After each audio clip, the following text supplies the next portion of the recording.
টাঙ্গাইলের সখীপুর উপজেলার হতিয়া রেঞ্জের অধীনে কালমেঘা বিট অফিসের আওতায় ব্যাপক আকারে আকাশমণি গাছের চারা রোপণ করা হয়েছে।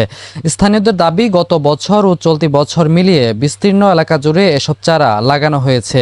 অথচ 2025 সালে সরকারের জারি করা প্রজ্ঞাপনে ইউক্যালিপটাস বা আকাশমণি গাছের চারা উৎপাদন, বিক্রি ও রোপণের উপর নিষেধাজ্ঞা আরোপ করা হয়েছে। পরিবেশবিদদের মতে আকাশমণি গাছ অতিরিক্ত ভূগর্ভস্থ পানি শোষণ করে, ফলে মাটির আর্দ্রতা কমায়।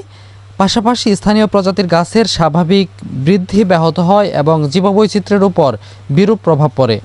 এদিকে বিষয়টি নিয়ে স্থানীয়দের মধ্যে উদ্বেগ দেখা দিয়েছে। তাদের দাবি, সরকারি নীতিমালা অনুসরণ করে ঘটনাটি দ্রুত তদন্ত করা হোক। একই সঙ্গে পরিবেশের জন্য ক্ষতিকর বিদেশি প্রজাতির পরিবর্তে দেশীয় গাছ রোপণে গুরুত্ব দেওয়া এবং এ ধরনের কার্যক্রমে কোনো অনিয়ম হয়ে থাকলে সংশ্লিষ্টদের বিরুদ্ধে প্রয়োজনীয় ব্যবস্থা নেওয়ার আহ্বান জানিয়েছেন তারা।